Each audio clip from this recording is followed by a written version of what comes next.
Hello friends, simple P S സിയുടെ മറ്റൊരു വീഡിയോയിലേക്ക് എല്ലാവർക്കും സ്വാഗതം. ഇന്ന് നമ്മൾ കേരളത്തിലെ നദികൾ എന്നുള്ളതിൻ്റെ രണ്ടാം ഭാഗമാണ് പഠിക്കുന്നത്. കേരളത്തിലെ പ്രധാനപ്പെട്ട നദികളെക്കുറിച്ച് നമ്മൾ കഴിഞ്ഞ ക്ലാസ്സിൽ പഠിച്ചായിരുന്നു. ഭാരതപ്പുഴ, പമ്പ, പെരിയാർ എന്നിവയെക്കുറിച്ച്. ഇന്ന് നമ്മൾ ബാക്കി പ്രധാനപ്പെട്ട നദികളെക്കുറിച്ചാണ് പഠിക്കാൻ പോകുന്നത്. അപ്പം എല്ലാവരും ഇതിനു മുൻപുള്ള വീഡിയോ കണ്ടതിന് ശേഷം ഇത് കാണാൻ ശ്രമിക്കണം, എങ്കിലേ നിങ്ങൾക്കതിൻ്റെ തുടർച്ച കിട്ടുകയുള്ളൂ. അപ്പോൾ ആദ്യമായിട്ട് നമ്മൾ പറയുന്നത് ചാലിയാറിനെ കുറിച്ചാണ്. ആകെ നീളം എന്ന് പറയുന്നത്, ചാലിയാറിൻ്റെ ആകെ നീളം എന്ന് പറയുന്നത് 169 കിലോമീറ്ററാണ്. ചാലിയാറിൻ്റെ ഉത്ഭവസ്ഥാനം ഇളമ്പലേരി കുന്നുകൾ. ചാലിയാറിൻ്റെ ഉത്ഭവസ്ഥാനമാണ് ഇളമ്പലേരി കുന്നുകൾ.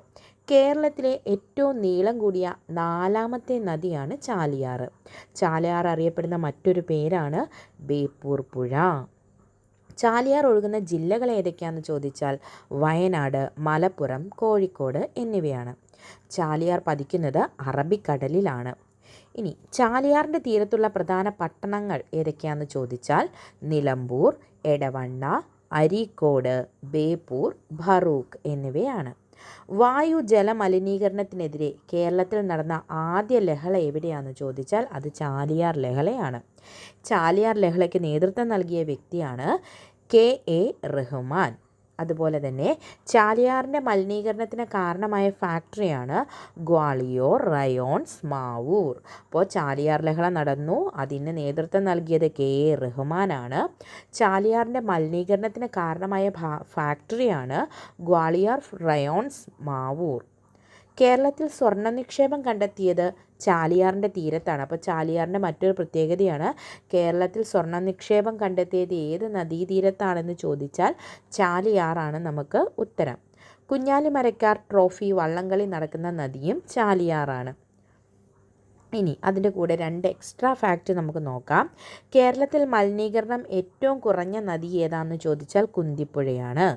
അതുപോലെ തന്നെ കേരളത്തിൽ മലിനീകരണം ഏറ്റവും കൂടിയ നദികൾ ചോദിച്ചാൽ പെരിയാർ, ചാലിയാർ എന്നിവയാണ്.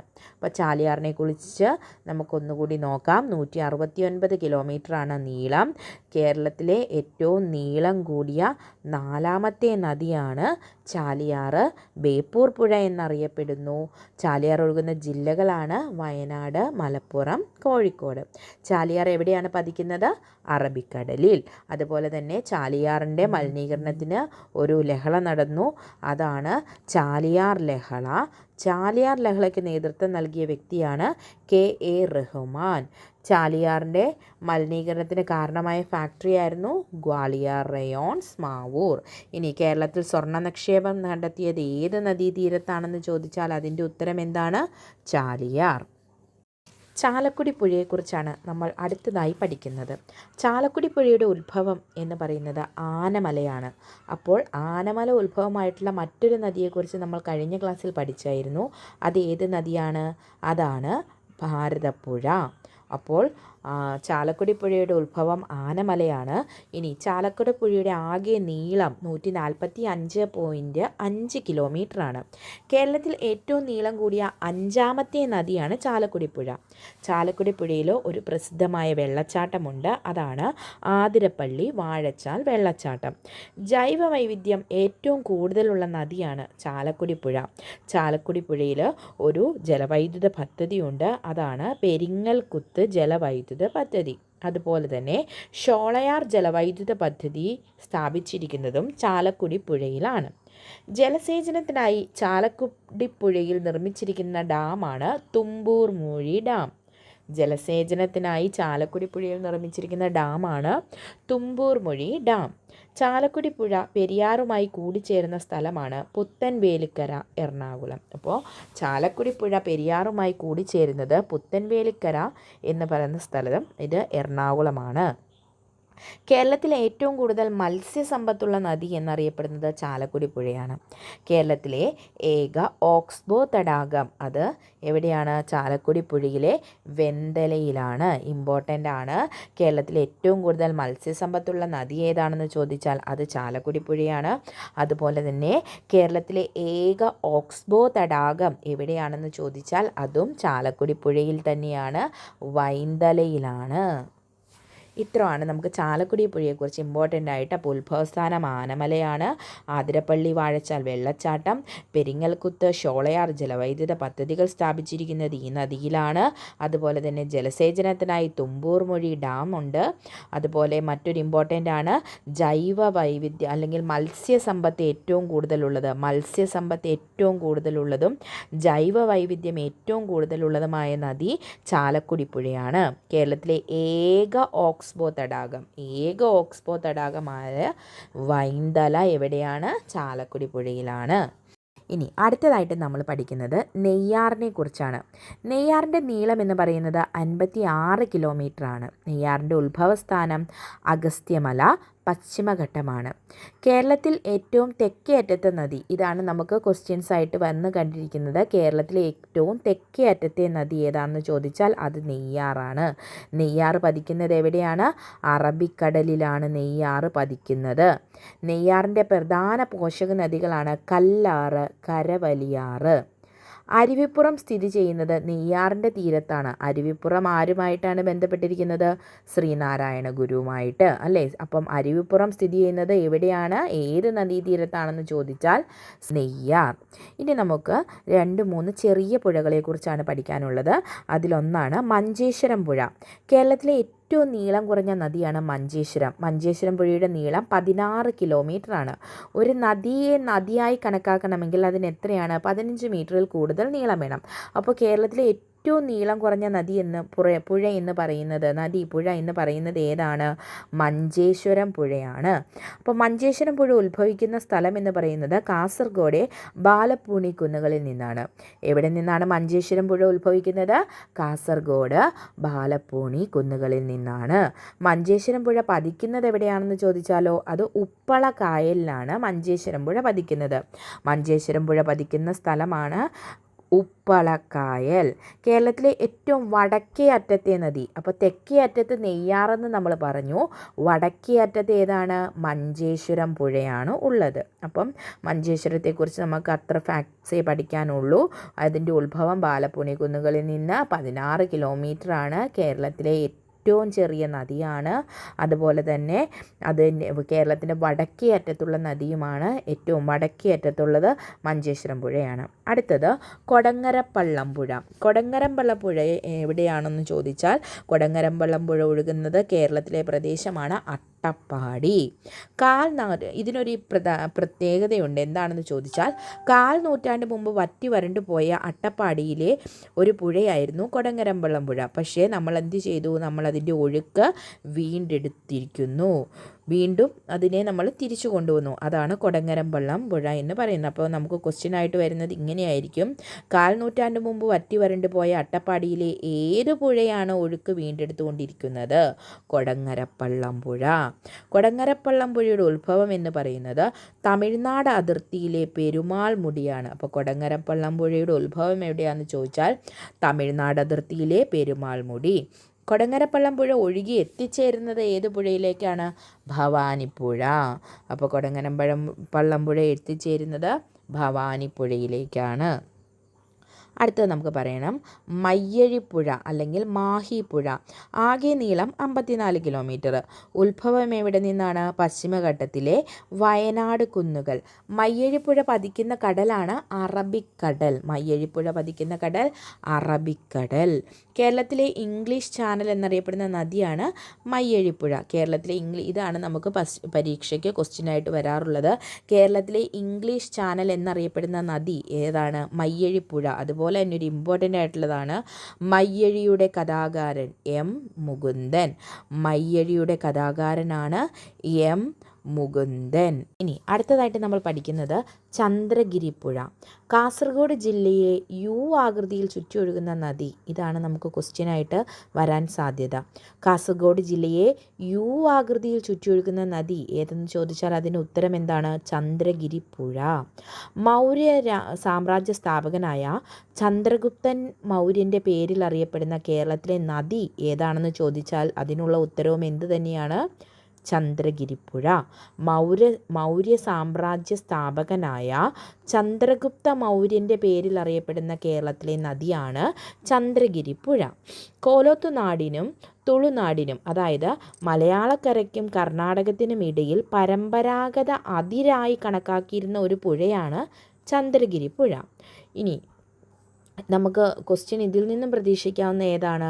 കാസർഗോഡ് ജില്ലയെ യു ആകൃതിയിൽ ചുറ്റിയൊഴുകുന്ന നദി ഏതാണ്? ചന്ദ്രഗിരി പുഴ. അടുത്തതായിട്ട് നമ്മൾ കല്ലടയാറിനെ കുറിച്ചാണ് പഠിക്കുന്നത്. പുനലൂർ തൂക്കുപാലം സ്ഥിതി ചെയ്യുന്ന നദി ഏതാണെന്ന് ചോദിച്ചാൽ അതിൻ്റെ ഉത്തരം എന്താണ്? കല്ലടയാറ്. പാലരുവി വെള്ളച്ചാട്ടം സ്ഥിതി ചെയ്യുന്നത് കല്ലട നദിയിലാണ്. അപ്പം പാലരുവി വെള്ളച്ചാട്ടം എവിടെയാണ്? കൊല്ലം ജില്ലയിലാണ്. അത് കല്ലടയാറിലാണ്. കല്ലടയാറിൻ്റെ പോഷക നദികൾ ഏതൊക്കെയാണ്? കുളത്തൂപ്പുഴ, ചെന്തുരുണി, കൽത്തുരുത്തി. കല്ലടയാറിൻ്റെ പോഷക നദികളാണ് കുളത്തൂപ്പുഴ, ചെന്തുരുണി, കൽത്തുരുത്തി. കല്ലടയാർ എവിടെയാണ് പതിക്കുന്നത്? അത് അഷ്ടമുടി കായലിലാണ്. കല്ലടയാറ് പതിക്കുന്നത് അഷ്ടമുടി കായലിലാണ്. അതുപോലെ തന്നെ അടുത്ത നദിയാണ് അഞ്ചരക്കണ്ടി പുഴ. അടുത്തതാണ് അഞ്ചരക്കണ്ടി പുഴ. അഞ്ചരക്കണ്ടി പുഴയുടെ ഉത്ഭവസ്ഥാനം എന്ന് പറയുന്നത് കണ്ണോത്ത് വനം, തലശ്ശേരി താലൂക്ക്. അപ്പോൾ തലശ്ശേരി താലൂക്കിലെ കണ്ണോത്ത് വനമാണ് അഞ്ചരക്കണ്ടി പുഴയുടെ ഉത്ഭവസ്ഥാനം. അഞ്ചരക്കണ്ടി പുഴയുടെ പ്രധാന പോഷക നദികളാണ് ഇടുമ്പത്തോടും കപ്പുതോട്. ഇടുമ്പത്തോട്, കപ്പുതോട്. ഇതൊന്നും അത്ര ഇമ്പോർട്ടൻ്റ് അല്ല കേട്ടോ. അഞ്ചരക്കണ്ടി പുഴ ഒഴുകുന്ന ജില്ല ഏതാണെന്ന് ചോദിച്ചാൽ അതിൻ്റെ ഉത്തരം കണ്ണൂരാണ്. പെർളശ്ശേരി തൂക്കുപാലം നിർമ്മിച്ചിരിക്കുന്ന പുഴ അഞ്ചരക്കണ്ടി പുഴ. നമുക്കിതിൽ ഇമ്പോർട്ടൻ്റ് ആയിട്ട് പഠിക്കാനുള്ളത് ഏതാണ്? ധർമ്മടം ദ്വീപ് സ്ഥിതി ചെയ്യുന്ന നദിയാണ് അഞ്ചരക്കണ്ടി പുഴ. അപ്പം ധർമ്മടം ദ്വീപ് ഏത് നദിയിലാണെന്ന് ചോദിച്ചാൽ അതിനുള്ള ഉത്തരമാണ് അഞ്ചരക്കണ്ടിപ്പുഴ എന്ന് പറയുന്നത്. ഇനി നമുക്ക് നദികളെക്കുറിച്ചുള്ള കുറച്ച് ക്വസ്റ്റ്യൻസ് ഒന്ന് ഡിസ്കസ് ചെയ്യാം. കേരളത്തിലെ മഞ്ഞ നദി എന്നറിയപ്പെടുന്നത് ഏതാണ്? കുറ്റ്യാടിപ്പുഴ. കേരളത്തിലെ മഞ്ഞ നദി കുറ്റ്യാടിപ്പുഴ. കോട്ടയം പട്ടണത്തിലൂടെ ഒഴുകുന്ന നദി ഏതാണ്? വളരെ ഫേമസ് ആണ്, മീനച്ചിലാറ്. കോട്ടയം പട്ടണത്തിലൂടെ ഒഴുകുന്ന നദിയാണ് മീനച്ചിലാറ്. അരുന്ധതി റോയിയുടെ the god of small things എന്ന പുസ്തകത്തിൽ പ്രതിപാദിച്ചിരിക്കുന്ന നദി ഏതാണ്? മീനച്ചിലാറ്. അരുന്ധതി റോയിയുടെ ബുക്കാണ് ഏത്? The god of small things. ഇതിൽ ഒരു നദിയെക്കുറിച്ച് പരാമർശിച്ചിട്ടുണ്ട്. അത് ഏത് നദിയാണെന്ന് ചോദിച്ചാൽ കോട്ടയം പട്ടണത്തിലൂടെ ഒഴുകുന്ന നദിയായ മീനച്ചിലാറിനെ കുറിച്ചാണ് അവിടെ പരാമർശിച്ചിരിക്കുന്നത്. മൂന്നാറിൽ സംഗമിക്കുന്ന നദികൾ ഏതൊക്കെയാണ്? ഒരു ക്വസ്റ്റ്യൻ നമ്മളോട് ചോദിക്കാം. ഓഡ് വണ്ണായിട്ട് ചോദിക്കാം അല്ലേ. കൂട്ടത്തിൽപ്പെടാത്തത് ഏത്, അല്ലെങ്കിൽ ഇതിൽ ശരിയായവ ഏത്? മുതിരപ്പുഴ, നല്ലതണ്ണി, കുണ്ടള. ഇവയൊക്കെയാണ് മൂന്നാറിൽ സംഗമിക്കുന്ന നദികൾ. ഇനി അറബിക്കടലിൽ പതിക്കുന്ന കേരളത്തിലെ ഏറ്റവും ചെറിയ നദി ഏതാണ്? രാമപുരം പുഴ. അറബിക്കടലിൽ പതിക്കുന്ന ഏറ്റവും ചെറിയ നദി ഏതാണെന്ന് ചോദിച്ചാൽ അതിൻ്റെ ഉത്തരമാണ് രാമപുരം പുഴ. കല്ലായിപ്പുഴ ഒഴുകുന്ന ജില്ല ഏതാണ്? കോഴിക്കോട്. കല്ലായിപ്പുഴ കോഴിക്കോട്. തുഷാരഗിരി വെള്ളച്ചാട്ടം ഏത് നദിയിലാണ് തുഷാരഗിരി വെള്ളച്ചാട്ടം എന്ന് ചോദിച്ചാൽ അതിൻ്റെ ഉത്തരം ചാലിപ്പുഴ. ചാലിപ്പുഴ. ഇനി പരവൂർ കായലിൽ പതിക്കുന്ന നദിയാണ് ഇത്തിക്കര പുഴ. കിള്ളിയാറിൻ്റെ തീരത്ത് സ്ഥിതി ചെയ്യുന്ന പ്രസിദ്ധ തീർത്ഥാടന കേന്ദ്രം അല്ലേ. പ്രസിദ്ധ തീർത്ഥാടന കേന്ദ്രമാണ് കിള്ളിയാറിൻ്റെ തീരത്ത്. എവിടെയാണ്? തിരുവനന്തപുരം ആറ്റുകാല്. അപ്പോൾ കിള്ളിയാറിൻ്റെ തീരത്ത് സ്ഥിതി ചെയ്യുന്ന പ്രസിദ്ധ തീർത്ഥാടന കേന്ദ്രം ഏതാണ്? ആറ്റുകാല്. കർണാടകയിൽ ഉത്ഭവിച്ച് കേരളത്തിലേക്ക് ഒഴുകുന്ന നദിയാണ് വളപട്ടണം പുഴ. കർണാടകയിൽ ഉത്ഭവിച്ച് എങ്ങോട്ട് വരുന്നു? കേരളത്തിലേക്ക് വരുന്നു. വളപട്ടണം പുഴ. വില്യം ലോഗൻ്റെ മലബാർ മാനുവലിൽ പ്രതിപാദിച്ചിരിക്കുന്ന നദിയാണ് കോരപ്പുഴ. ക്വസ്റ്റ്യൻ ചോദിക്കാം. വില്യം ലോഗൻ്റെ മലബാർ മാനുവലിൽ പ്രതിപാദിച്ചിരിക്കുന്ന നദി ഏതാണ് ചോദിച്ചാൽ അതിന് ഉത്തരം എന്താണ്? കോരപ്പുഴ. OV വിജയൻ്റെ ഗുരുസാഗരം എന്ന കൃതിയിൽ പ്രതിപാദിച്ചിരിക്കുന്നത് തൂതപ്പുഴയെക്കുറിച്ചിട്ടാണ്. വില്യം ലോഗൻ മലബാർ മാനുവലിൽ കോരപ്പുഴയെക്കുറിച്ചും OV വിജയൻ ഗുരുസാഗരത്തിൽ തൂതപ്പുഴയെക്കുറിച്ചുമാണ് പറഞ്ഞിരിക്കുന്നത്. SK പൊറ്റക്കാടിൻ്റെ നാടൻ പ്രേമം എന്ന കൃതിയിൽ പ്രതിപാദിച്ചിരിക്കുന്ന നദിയാണ് ഇരുവഴിഞ്ഞിപ്പുഴ. നമുക്കെല്ലാം കേട്ട് പരിചയമായതാണല്ലേ. ഇരുവഴിഞ്ഞിപ്പുഴ എവിടെയാണ് പരാമർശിച്ചിരിക്കുന്നത്? SK പൊറ്റക്കാടിൻ്റെ നാടൻ പ്രേമം എന്ന കൃതിയിൽ. അരുവിക്കര, പേപ്പാറ എന്നീ അണക്കെട്ടുകൾ ഏത് നദിയിലാണ്? കരമനയാറ്. മീൻവല്ലം പദ്ധതി സ്ഥിതി ചെയ്യുന്നത് തൂതപ്പുഴയിലാണ്. അപ്പോൾ ഒ വി വിജയൻ്റെ ഗുരുസാഗരത്തിൽ പ്രതിപാദിച്ചിരിക്കുന്നത് ഒരു ക്വസ്റ്റ്യനാണ്, എന്ത്? തൂതപ്പുഴയെക്കുറിച്ച്. അതുപോലെ തന്നെ മീൻവല്ലം പദ്ധതി സ്ഥിതി ചെയ്യുന്നത് എവിടെയാണ്? തൂതപ്പുഴയിലാണ്. മുക്കം പട്ടണത്തിലൂടെ, മുക്കം പട്ടണം അല്ലേ, നമുക്ക് എല്ലാവർക്കും ഫേമസ് ആണ് അല്ലേ? ഏത് സിനിമയാണ്? നമ്മുടെ കാഞ്ചനയും മൊയ്തീനും ഉള്ള സിനിമ അല്ലേ, എന്ന് നിൻ്റെ മൊയ്തീൻ. അപ്പോൾ മുക്കം പട്ടണത്തിലൂടെ ഒഴുകുന്ന പുഴയാണ് ഇരുവഴഞ്ഞി പുഴ. മാനന്തവാടി പുഴ എന്നറിയപ്പെടുന്ന നദിയാണ് കബനി നദി. മറയൂർ ചന്ദനക്കാട്ടിലൂടെ ഒഴുകുന്നത് പാമ്പാർ. ഫേമസ് ആണ് അല്ലേ, മറയൂർ ചന്ദനക്കാട്ടിലൂടെ ഒഴുകുന്ന നദിയാണ് പാമ്പാർ. ഇനി നിലമ്പൂരിലെ തേക്കിൻ കാടുകളിലൂടെ ഒഴുകുന്ന നദി ചാലിയാറ് അല്ലേ. നിലമ്പൂരിലെ തേക്കിൻ കാട്, വയനാട് ദുരന്തം ഉണ്ടായപ്പോൾ നമുക്ക് മറക്കാൻ പറ്റാത്തതാണ് നിലമ്പൂരും ചാലിയാറും അല്ലേ. നിലമ്പൂരിലെ തേക്കിൻ കാടുകളിലൂടെ ഒഴുകിയ നദിയാണ് ചാലിയാറ്. ഇനി ചിമ്മിനി വന്യജീവി സംരക്ഷണ കേന്ദ്രത്തിൽ നിന്നും ഉത്ഭവിക്കുന്ന നദിയാണ് കുറുമാലിപ്പുഴ. ചിമ്മിനി വന്യജീവി സംരക്ഷണ കേന്ദ്രത്തിൽ നിന്ന് ഉത്ഭവിക്കുന്നത് ഏതാണ്? കുറുമാലിപ്പുഴയാണ്.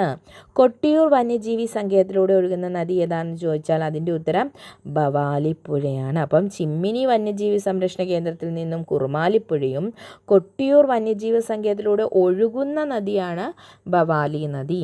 ആറളം വന്യജീവി സങ്കേതത്തിലൂടെ ഒഴുകുന്ന നദിയാണ് ചീങ്കണ്ണിപ്പുഴ. ആറളം വന്യജീവി സങ്കേതത്തിലൂടെ ഒഴുകുന്ന നദി ഏതാണെന്ന് ചോദിച്ചാൽ അതിൻ്റെ ഉത്തരം ഏതാണ്? ചീങ്കണ്ണിപ്പുഴ. ഇനി നമുക്ക് നദികളും അവയുടെ ഉത്ഭവസ്ഥാനവും പതനസ്ഥാനവും ഒന്ന് വായിക്കാം, നോക്കാം. എല്ലാവരും ശ്രദ്ധിച്ചിരിക്കണേ. പെരിയാറ്. പെരിയാറിൻ്റെ ഉത്ഭവം എവിടെയാണ്? ശിവഗിരിമല. പെരിയാറിൻ്റെ ഉത്ഭവം ശിവഗിരിമല. പെരിയാറിൻ്റെ പതനസ്ഥാനം എവിടെയാണ്? വേമ്പനാട്ടുകായൽ. ഭാരതപ്പുഴ എവിടെ നിന്നാണ് ഉത്ഭവിക്കുന്നത്? ആനമലയിൽ നിന്നാണ്. അത് പതിക്കുന്നത് അറബിക്കടലിൽ. പമ്പ, പുളിച്ചിമല, ഇടുക്കി ജില്ലയിലെ പീരുമേടിൽ നിന്നാണ് എന്തുത്ഭവിക്കുന്നത്? പമ്പ നദിയുടെ ഉത്ഭവസ്ഥാനം. അത് പതിക്കുന്നത് വേമ്പനാട്ടുകായൽ. ചാലിയാറ്. ചാലിയാറ് ഉത്ഭവിക്കുന്നത് വയനാടിലെ ഇളമ്പലേരിക്കുന്നുകളിൽ നിന്നാണ്. ചാലിയാറ് പതിക്കുന്നത് എവിടെയാണ്? അറബിക്കടലിലാണ് പതിക്കുന്നത്. അതുപോലെ തന്നെ ചാലക്കുടിപ്പുഴ. ചാലക്കുടിപ്പുഴ ഉത്ഭവിക്കുന്നത് ആനമലയിൽ നിന്നാണ്. ആനമലയിൽ നിന്ന് ഉത്ഭവിക്കുന്ന മറ്റൊരു നദിയാണ് ഭാരതപ്പുഴ. ചാലക്കുടിപ്പുഴ ആനമലയിൽ നിന്ന് ഉത്ഭവിച്ച് എവിടെയാണ് പതിക്കുന്നത്? പെരിയാറിലേക്കാണ് ചേരുന്നത്. നെയ്യാർ അഗസ്ത്യമലയിൽ നിന്നാണ് ഉത്ഭവിക്കുന്നത്. അഗസ്ത്യമലയിൽ നിന്ന് ഉത്ഭവിച്ച് നെയ്യാർ എവിടെ പതിക്കുന്നു? അറബിക്കടലിൽ പതിക്കുന്നു. ഇനി ഏറ്റവും ചെറിയ പുഴയായ മഞ്ചേശ്വരം പുഴ ബാലപ്പൂണിക്കുന്നുകൾ, കാസർഗോഡ് ബാലപ്പൂണിക്കുന്നുകളിൽ നിന്നും ഉത്ഭവിച്ച് ഉപ്പളക്കായലിലാണ് ചേരുന്നത്. മയ്യഴിപ്പുഴ എന്ന് പശ്ചിമഘട്ടത്തിലെ വയനാട് കുന്നുകളിൽ നിന്നും ഉത്ഭവിച്ച് അറബിക്കടലിൽ ചേരുന്നു. ഇനി കബനി നദി എവിടെയാണ്? തൊണ്ടാർമുടി. വയനാട്ടിലെ തൊണ്ടാർമുടിയിൽ നിന്നും ഉത്ഭവിച്ച് കർണാടകത്തിലെ കാവേരിയിലേക്ക് ചേരുന്നതാണ് കബനി നദി. അതുപോലെ തന്നെ ഭവാനി നദിയുടെ ഉത്ഭവമാണെങ്കിലോ നീലഗിരി എവിടെയാണ്? തമിഴ്നാട്ടിലെ കാവേരിയിലേക്ക് ചേരുന്നു.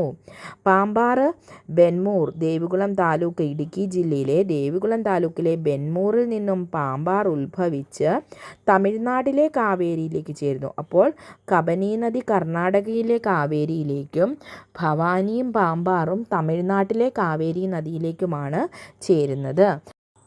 കബനി നദിയെക്കുറിച്ച് നമുക്ക് ആദ്യം ഒന്ന് നോക്കാം. കേരളത്തിൽ കബനി നദിയുടെ നീളം 56.6 കിലോമീറ്ററാണ്. പക്ഷേ കബനി നദിയുടെ ആകെ നീളം എന്ന് പറയുന്നത് 240 കിലോമീറ്ററാണ്. പക്ഷേ കേരളത്തിലെ നീളം എത്രയാണ്? 56.6 കിലോമീറ്റർ. കേരളത്തിൽ കിഴക്കോട്ടൊഴുകുന്ന ഏറ്റവും വലിയ നദിയാണ് കബനി നദി. കബനി നദി ഏതെല്ലാം നദികൾ കൂടിച്ചേർന്നാണ് കബനി നദി രൂപപ്പെട്ടതെന്ന് ചോദിച്ചാൽ അതിൻ്റെ ഉത്തരം പനമരം, മാനന്തവാടി നദികൾ. പനമരം നദിയും മാനന്തവാടി നദിയും കൂടി ചേർന്നിട്ടാണ് എന്ത് നദിയാകുന്നത്? കബനി നദി രൂപപ്പെടുന്നത്. കബനി അറിയപ്പെടുന്ന മറ്റൊരു പേരാണ് കപില. ക്വസ്റ്റ്യൻ ചോദിക്കാം. കപില എന്ന പേരിൽ അറിയപ്പെട്ടിരുന്ന നദി ഏതാണെന്ന് ചോദിച്ചാൽ അതിന് ഉത്തരം എന്താണ്? കബനി. കബനി ഉത്ഭവിക്കുന്ന സ്ഥലം എവിടെയാണ്? വയനാടിലെ തൊണ്ടാർമുടിയിൽ നിന്നും. ഇനി കബനിയുടെ പതനസ്ഥാനം നമ്മൾ പറഞ്ഞു എവിടെയാണ്? കർണാടകയിലെ കാവേരിയിലാണ് കബനി പതിക്കുന്നത്. കബനി പതിക്കുന്നത് എവിടെയാണ്? കർണാടകയിലെ കാവേരിയിൽ. കബനി നദി കാവേരിയുമായി ചേരുന്ന സ്ഥലം അറിയപ്പെടുന്നതാണ് തിരുമക്കുടൽ. കബനി നദി കാവേരിയുമായി ചേരുന്ന സ്ഥലം അറിയപ്പെടുന്നത് തിരുമക്കുടൽ.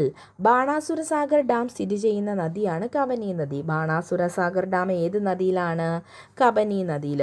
അതുപോലെ തന്നെ ഇമ്പോർട്ടൻ്റ് ആയിട്ടുള്ള ഒരു ക്വസ്റ്റ്യൻ ആണ്, കുറുവ ദ്വീപ് സ്ഥിതി ചെയ്യുന്ന നദി. കുറുവ ദ്വീപ് സ്ഥിതി ചെയ്യുന്നത് ഏത് നദിയിലാണ്? കബനി നദിയിലാണ് കുറുവ ദ്വീപ് സ്ഥിതി ചെയ്യുന്നത്. കേരളത്തിൽ നിന്ന് ഉത്ഭവിച്ച് കർണാടകത്തിലേക്ക് ഒഴുകുന്ന ഏക നദിയാണ് കബനി നദി. അപ്പം ഭവാനി പാമ്പാർ നമ്മൾ പറഞ്ഞു എവിടെയാണ്? തമിഴ്നാട്ടിലെ കാവേരിയിലേക്കാണ് ചേരുന്നതെങ്കിൽ കബനി നദി എങ്ങോട്ടാണ് ചേരുന്നത്? കർണാടകയിലെ കാവേരിയിലേക്കാണ്. കബനി നദിയുടെ തീരത്ത് സ്ഥിതി ചെയ്യുന്ന ദേശീയോദ്യാനമാണ് നാഗർഹോള ദേശീയോദ്യാനം. കർണാടകയിലെ നാഗർഹോള ദേശീയോദ്യാനമാണ് നമ്മുടെ കാവേരി നദിയുടെ തീരത്ത് കബനി നദി. ഇപ്പോൾ കർണാടകയിലെ നാഗർഹോള ദേശീയോദ്യാനം ഏത് നദിയുടെ തീരത്താണെന്ന് ചോദിച്ചാൽ അതിന് ഉത്തരം എന്താണ്? കബനി നദി. കബനി നദിയുടെ തീരത്താണ് നാഗർഹോള ദേശീയോദ്യാനം സ്ഥിതി ചെയ്യുന്നത്. നാഗർഹോള ദേശീയോദ്യാനം എവിടെയാണ്? കർണാടകയിലാണ്. കബനി നദിയെക്കുറിച്ച് ഇത്രയൊക്കെയാണ് നമുക്ക് ഇമ്പോർട്ടൻ്റ് ആയിട്ട് പഠിക്കാനുള്ളത്. ഇനി അടുത്തതായിട്ട് നമ്മൾ പഠിക്കുന്നത് ഭവാനി നദിയെക്കുറിച്ചാണ്. കേരളത്തിലെ നീളം എന്ന് പറയുന്നത് 37.5 കിലോമീറ്ററാണ്. ആകെ നീളം എത്രയാണ്? 217 കിലോമീറ്റർ. അതിൻ്റെ ഉത്ഭവം, ഭവാനിയുടെ ഉത്ഭവം എവിടെയാണ്? നീലഗിരി. ഇനി പതനം എവിടെയാണെന്ന് നമ്മൾ പറഞ്ഞു, തമിഴ്നാട്ടിലെ കാവേരിയിലാണ് ഭവാനി പതിക്കുന്നത്. ഭവാനിയുടെ പ്രധാന പോഷക നദിയാണ് ശിരുവാണിപ്പുഴ. ഭവാനി നദി ഒഴുകുന്നത് ഏത് ജില്ലയിൽ കൂടെയാണ്? പാലക്കാട് ജില്ലയിൽ കൂടെയാണ് ഭവാനി നദി ഒഴുകുന്നത്.